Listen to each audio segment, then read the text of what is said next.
Hello everyone, I am Geetu Tyagi. Welcome to my channel M education. Friends, मैं आज आपको first flight के chapter 8 की समरी बताऊंगी, जिसका नाम है Mijbil the otter, written by Gavin Maxwell. Friends, जो लेखक हैं वो स्कॉटलैंड के कैम्सफर्ना में एक बड़े बंगले में रहते हैं। उनके घर के आसपास पानी है।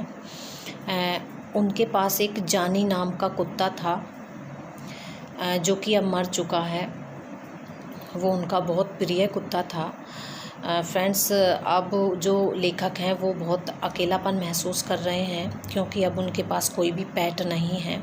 अब वो सोचते हैं कि मुझे एक पेट और रख लेना चाहिए जो कि ठीक रहेगा, लेकिन वो इस बार एज अ पेट वो कुत्ते को रखना नहीं चाहते हैं। वो किसी और एनिमल को पेट रखना चाहते हैं।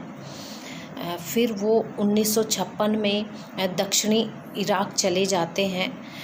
वहाँ पर वो अपना मन बनाते हैं कि मुझे एक ओटर को एज अ पेट रखना चाहिए, एक ऊद बिलाव को पेट रखना चाहिए जो कि मेरे लिए ठीक रहेगा, क्योंकि जो लेखक हैं वो जानते हैं कि मेरे घर के आसपास पानी का क्षेत्र है जो कि ओटर के लिए बिल्कुल सही रहेगा। जब उनके मन में ये विचार आता है तो ये विचार वो अपने एक मित्र को बताते हैं।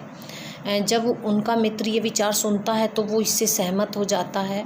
वो बताता है कि जो ओटर होते हैं वो टिगरी के आसपास का जो क्षेत्र है वो दलदलीय क्षेत्र है, वहाँ पर बहुत सारे ओटर मिलते हैं जो कि हम ला सकते हैं। फिर वो दोनों बसरा जाने का डिसाइड कर लेते हैं। लेकिन फ्रेंड्स, जो लेखक है, लेखक की अभी तक मेल नहीं आई है, और जो लेखक का जो मित्र है उसकी मेल आ चुकी है।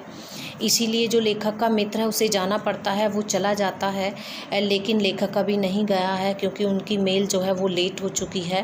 फिर थोड़े दिनों के बाद लेखक की मेल आती है। जब लेखक उसे पढ़ने के लिए कमरे में जाते हैं अपने में, वो देखते हैं कि जो दो अरब के जो दो व्यक्ति हैं वो वहाँ पर बैठे हैं और वो अपने साथ एक बोरी लाए हैं। जब लेखक उनसे पूछते हैं तो वो व्यक्ति बताते हैं कि इसमें वो ओटर को निकालते हैं और वो बताते हैं कि ये आपके लिए भेजा गया है। लेखक जब ओटर को देखता है तो लेखक बहुत पहले डर जाता है, क्योंकि वो जो ओटर है वो पूरा कीचड़ में लथपथ है और वो एक राक्षस की तरह दिख रहा है। लेकिन फिर लेखक थोड़ी देर में देखते हैं जो उनके जो कीचड़ लगी हुई है ओटर के बालों पर, उनके नीचे जो एरिया है वो बहुत मखमली दिखता है, सॉफ्ट दिखता है। फिर लेखक उस ओटर को कई दिन तक नहलाते हैं, साफ़ करते हैं, जो कि लेखक को साफ़ करने में कई दिन लग जाते हैं, उस कीचड़ को हटाने में। जो ओटर है वो ज़्यादा एक्टिव नहीं है, ज़्यादा शैतान नहीं है, बस वो शांत है। लेकिन वो धीरे धीरे इधर उधर घूम रहा है और वो पहली रात फर्श पर ही सो जाता है, और फिर जब दूसरी रात आती है तो वो लेखक के बिस्तर में चला जाता है और लेखक के घुटनों के बीच वो सो जाता है। फिर धीरे धीरे वो फैमिलियर होने लग जाता है। जब लेखक बाथरूम में जाता है तो वो ओटर को भी लेकर जाता है। वहाँ पर ओटर देखता है कि पानी से भरा हुआ टब है, और पानी को जब वो देखता है ओटर, वो बहुत खुश हो जाता है। वो उससे खेलने लग जाता है क्योंकि पानी उसे बहुत अच्छा लगता है। जो ओटर है उसका मन लगने लगा था। लेखक उसे मिस बेल के नाम से बुलाने लगता है। जब भी नाम लेता है लेखक तो जो ओटर है वो उसके पीछे पीछे चला जाता है, इधर उधर खूब घूमता है वो। अब वो पूरे दिन गेम खेलता रहता है। वो रबड़ की एक गेंद से खेलता है जो कि उसका अच्छा गेम है, और वो कंचों के साथ भी खेलता है। कंचे भी उसके सबसे प्रिय हैं जो कि वो खेलता रहता है। फ्रेंड्स, आप कंचों के बारे में ज़रूर जानते होंगे, क्योंकि जो छोटे थे हम, जब छोटे बच्चे होते हैं तो वो कंचे ज़रूर खेलते हैं। आप भी ज़रूर खेले होंगे। फ्रेंड, जो ओटर है उसे भी कंचे बहुत अच्छे लगते हैं। लेकिन जो लेखक है अब वो थोड़ा चिंतित होने लगा है, क्योंकि जो ओटर है उसे लंदन लेकर जाना है। क्योंकि लेखक जानता है जो ब्रिटिश एयरलाइंस होती हैं वो एक एनिमल को ले जाने के लिए अलाउ कभी नहीं करेंगी। इसीलिए जो लेखक है उसे जो दूसरी एयरलाइंस हैं उनका टिकट बुक करना पड़ा है। उसे पहले पेरिस का टिकट बुक करना पड़ा और फिर उसे लंदन का टिकट बुक करना पड़ा। अब वहाँ पर जो एयरलाइंस है वहाँ पर उसे सलाह दी जाती है कि आप जब भी एनिमल लाएं तो उसे एक बॉक्स में डालकर लाएं, तब आप उसे ले जा सकते हैं। तो जो राइटर होता है वो एक ओटर के लिए एक बॉक्स बनवा देता है और उसमें होल होते हैं ऊपर। तो आज राइटर की जो फ़्लाइट है वो अभी 1 घंटा है उसे जाने के लिए। राइटर 1 घंटे पहले ही ओटर को उस बॉक्स में डाल देता है ताकि उसे बॉक्स में रहने की आदत हो जाए और वो खाना खाने के लिए चला जाता है। जब लेखक खाना खाकर वापस आता है वो देखता है कि जो बॉक्स था वो बिल्कुल खामोश है, कोई शोर नहीं हो रहा वहाँ पर। जब वो बॉक्स को खोलता है और वो देखता है जो होल थे उसमें वहाँ पर खून लगा हुआ है और वो खोलकर देखता है बॉक्स में, तो जो ओटर है, जो ऊद बिलाव है, वो खून से लथपथ है। वो उसे निकालता है, लेकिन वो तभी अपनी घड़ी में समय देखता है। उसकी घड़ी में केवल 10 मिनट ही रह गए हैं उसकी फ़्लाइट के लिए और उसका जो अभी फ़्लाइट पकड़ने का जो रास्ता है वो 5 मील का है। लेखक जल्दी से ओटर को दोबारा से बॉक्स में डाल देता है और एक कार हायर करता है।